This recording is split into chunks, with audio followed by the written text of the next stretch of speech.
The last day of school is supposed to be the best day of the year.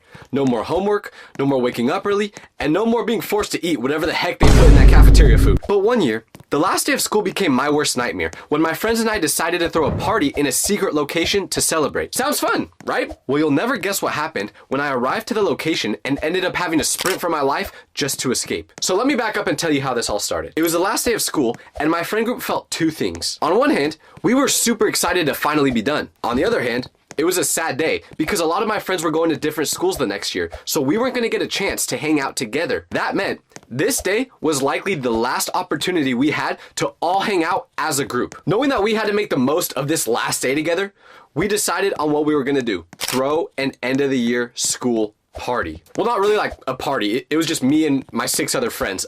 We couldn't have thrown a real party. We weren't very popular, so no one would have came. But anyways, the location we picked for the party was insane. There's this beach about 20 minutes from our town that has these huge natural caves carved into the cliffs, and people would party in them all the time. But the thing about these caves is that they went deep, like really, really deep. Pretty much to the point where you could call them tunnels. Some of them stretched back a couple hundred feet underground, almost creating a maze. They were super cool, but at the same time, they were kind of scary because since they were right on the water, when the tide got high, water would flow in and out of it. And when the water went into it, it almost created these pools that you could just chill in a cave. But if the tide got too high, it got to the point where it was dangerous to be inside the caves. But regardless, we knew this was the perfect location to throw this celebration. We spent lunchtime on the last day of school sketching out how this was all gonna go down. The whole time we felt like we were planning a secret mission. My friend was gonna scout out the area. We were gonna meet around 9:30, just when the tide should be perfect for swimming, but not too high. One of our friends was an avid surfer, so he was pretty familiar with when the tides would go high and when they would go low, so we trusted him to know when to go. But here's where things get weird.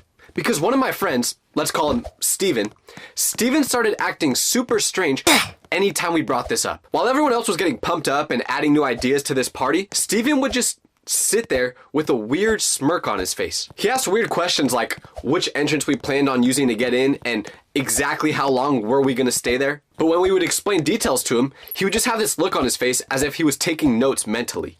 The morning of our last day, the whole school was buzzing with that last day of school energy. Teachers had basically given up on actually teaching anything.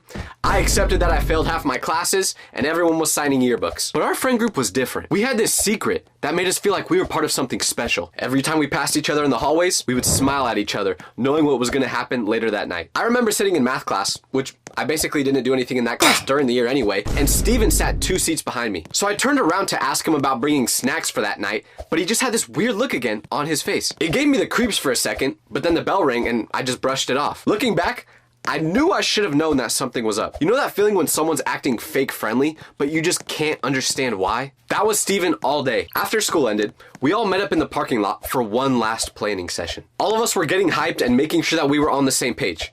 Except for Steven, because he was just standing there nodding along, but his eyes were doing something completely different. He kept checking his phone and glancing around as if he was waiting for something to happen. It actually got to the point where I pulled him aside and was like, dude, are you okay? But he just laughed it off and said, yeah, I'm just super excited. And that seemed reasonable enough at the time, so I believed him. Our plan was simple. Everyone goes home, chills out for a few hours, and our surfer friend would get to the tunnels early and see how the tide's looking and tell us when to come. So around 9:15, I heard that ding notification, and it was my friend saying, tide is perfect, it's go time. But that's when everything started falling apart. The text said it was time to meet at the caves, but when I got there, something was terribly wrong. I pulled up to the beach parking lot at exactly 9:30, expecting to see some of my friends' cars or just any signal of them at all. But the lot was completely empty. Not a single car besides mine. I grabbed my flashlight and backpack, thinking that maybe they just parked somewhere else or got dropped off. I thought this was weird, but I didn't really think anything of it at the time. So I started walking down towards the cave entrance, which takes about 5 minutes. And you have to go down this rocky path that gets pretty sketchy in the dark. I kept checking my phone for new messages from my friends,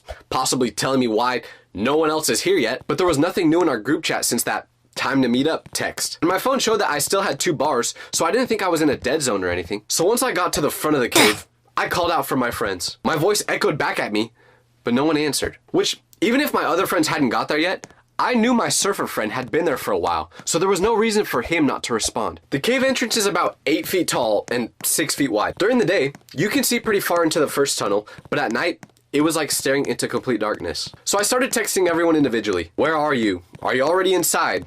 Did the plans change? But out of all the people I texted, no one responded. The messages showed as delivered, but I still didn't get a response. So I'm standing there thinking about what to do. Do I just leave and go home? Do I wait around for another 20 minutes to see if they show up? The smart thing to do would have been to get back in my car and just call it a night. But this was the last time me and my friends were gonna get to hang out together. I couldn't go home and risk missing this. I convinced myself they were probably just already in the caves and didn't have the phone service to text me back. What was I gonna do instead? Go home and watch a couple episodes of Young Sheldon? No!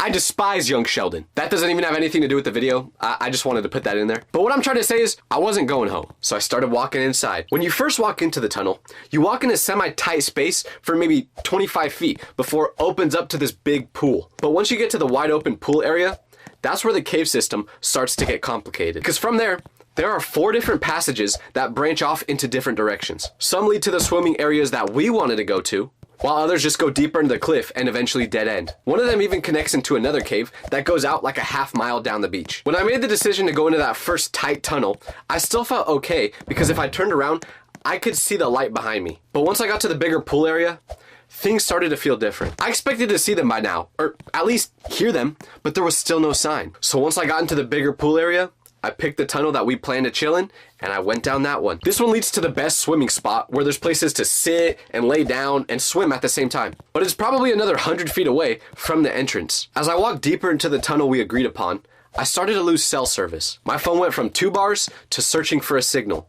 That's when I realized how stupid this was to do alone. If something happened to me down here, no one would know where to look. And I've seen those cave diving videos. If they get stuck, they're cooked. There's no way out. So I knew if I needed help, it was not good that I was alone. And trust me, I would definitely need some help later on that night. Because the tunnel started to get more narrow and the floor became more uneven as I got deeper in. I had to watch my step because there were loose rocks everywhere and I could have easily slipped. Also, I could feel the air getting more humid, which meant the tide was rising. I felt safe being in that cave with my surfer friend, but I had no idea how these tides worked, so being in there alone, I didn't know if I was safe or not. And I was probably about 80 feet into the cave system when finally something happened. I heard voices echoing from somewhere ahead of me. My heart jumped at first because I finally thought I found my friends. The sounds were coming from deeper in the tunnel, around the area where we agreed to meet. I couldn't make out words because of how strong the echo was, but it was definitely people talking. So I was sure it was my friends. I picked up my pace, feeling relieved that this whole search was finally about to be over, but little did I know,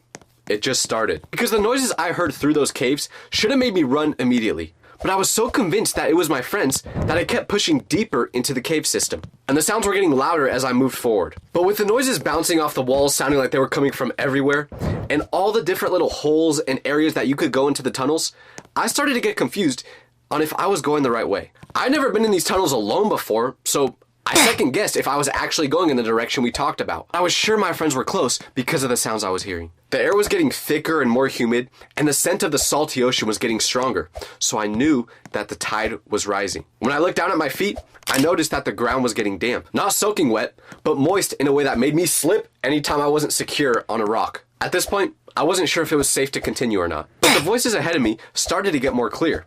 I felt like I was close. I called out a few times hoping for a response, but once again, my voice just bounced right back at me. Either they couldn't hear me, or they were ignoring me on purpose. I started thinking they were setting up some sort of surprise or prank for me. But my biggest mistake was assuming that it was them at all. Because next, I heard what sounded like screaming. And now the water situation was getting worse. What started as just a damp ground turned into actual puddles that I had to step around. By the time I realized the water was rising, it was already covering my shoes. The cave floor slightly sloped down towards the swimming areas, so that's where all the water was going. And let me just tell you, moving through ankle-deep water in a dark cave is not easy. I ain't a fish, and even if I was, I still might have not made it. Honestly, the only thing I would be doing if I was a fish was searching for Lola from Shark Tales. She's so fine. Yes, I'm calling a fish fine, and I know you all think the same, you're just too scared to admit it. Anyways, every step now made a sloshing sound wherever I walked. And since my feet were underwater now, I couldn't see where I was stepping. I kept accidentally hitting loose rocks that would shift and then make me stumble, and I just kept saying to myself, do not fall. Because if I fell, who knew if I would be able to get back up? I would have been calling life alert. But the voices were really close now. Although, they were starting to sound different. Less like my friends goofing around, and more like something else entirely. The echoing made it impossible to understand actual words, but the tone was changing. What I thought was laughing and joking started to sound more serious. Maybe even urgent. But the weirdest part was that I had been yelling out noises this whole time hoping for a response, and no one did. So whoever was making these sounds should have been able to hear me. I kept telling myself, It's probably just my friends and they're just as lost as I am. And we're gonna laugh about this later. Surely the screaming sounds were just them trying to find each other in this maze of tunnels. Or perhaps, maybe these weren't just any normal tunnels. No. Maybe these were Diddy tunnels. I don't know why I said that. But anyways, I still thought there was nothing to worry about at this point. If I just keep following the voices, I'll be fine, right? Well, no. Because when I finally reached the part where all the sounds were coming from, I saw people. Multiple people, all with flashlights. But they definitely weren't my friends. Because every single one of them was wearing a mask or face covering of some sort. I couldn't see any of their faces at all. But the moment I stepped into that tunnel, they all looked at me at the exact same time. There were maybe 4 or 5 of them just standing there with their flashlights all pointing in different directions. But every single person had something covering their face. I couldn't see any skin or any hair or anything that would help me figure out who these people were. Then my brain finally caught up with what I was seeing and the fact that I just heard screaming noises, and I ran. I turned around and headed for the entrance as fast as possible. I wasn't gonna stick around to ask any questions or try to figure out what's going on, but as I was running, that's exactly what I was wondering. Was this some sort of cult that met inside here? Were these people dangerous? I didn't know. But what I do know is that running through ankle-deep water in a dark tunnel is basically impossible. Every step was like trying to run in a dream. You're going as fast as you can, but still not making any progress. By the way, if you're in a dream and you happen to see a toilet, do not use it. It will not end well. But anyways, the water was splashing everywhere and my flashlight was bouncing around as I was running, so I couldn't see much. Remember, I wasn't too familiar with these tunnels, so I wasn't sure if I was going in the same direction back. But as I'm running towards what I think is the right way, I started to hear movement behind me, splashing sounds and voices that were definitely following me. I couldn't tell how close these masked people were, but they were definitely coming after me. The worst part was trying to remember which way to go when the tunnels branched off. During my escape, every opening looked the exact same. I just decided to pick which one I thought was right and went towards it. I started moving faster now, almost as if I was possessed, even though by now the water almost got up to my knees. After a couple minutes of running, finally I saw light. I could see the stars and moon reflecting off the water ahead of me. So I stumbled out of that tunnel and finally, for the first time in a couple hours, felt some relief. But remember, the walk back to the parking lot isn't easy. And after I get outside the tunnel, I just kind of sit there for a second, collecting my breath. At this point, I thought I escaped these masked people, but that's when I heard a noise coming from inside the cave again. But not shouting or yelling. You know what it was now? They were saying my name. I texted the group chat one more time saying that I was going home and I had no idea where they were, but we could figure this out sometime later. But right after I hit send, I heard my voice again. This time, it sounded like multiple voices all at the same time. Then I heard splashing around again and eventually saw flashlight beams coming from inside the cave. That's when these masked figures came out towards me. As they approached, I figured I probably couldn't outrun them all because I was gassed at this point. But one thing I could do was use the pepper spray that I carried on me. So I whipped it out, excited to finally use it on something besides myself for the first time. Don't ask why I pepper sprayed myself, by the way. It was an accident. I thought the thing was aimed the other way.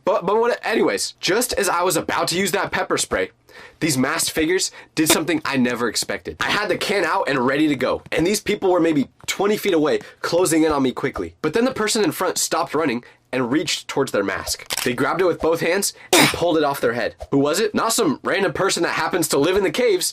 No, you know who it was? It was Steven. He was grinning at me like this was the funniest thing that had ever happened. Then the rest of them started taking their masks off too, one by one, and I just see all my friends smiling ear to ear. I just stood there holding my pepper spray, trying to process what just happened, looking like an idiot. These weren't random dangerous people. No, it was my friend group. The same people I'd been texting and not getting a single response from for the past hours. Although I knew I wasn't in any danger now, I still thought about using that pepper spray. But I gave them a chance to explain what happened first. And of course, Steven was the one to speak up. He was still laughing when he said that the whole reason they decided to go into this cave was just so they could pull this prank. Remember how he was acting all suspicious whenever we would talk about this party we were gonna throw? Turns out he wasn't just excited. No. He was the one who made this plan the whole time to prank me. And apparently he chose me to be the victim of it because he knew I would have the most dramatic reaction. That's why I'm just nonchalant all the time now, for real. Treat me like what? This is the last memory I have of hanging out with this whole friend group at the exact same time. And all I gotta say is, one day, I'm gonna get all you guys back.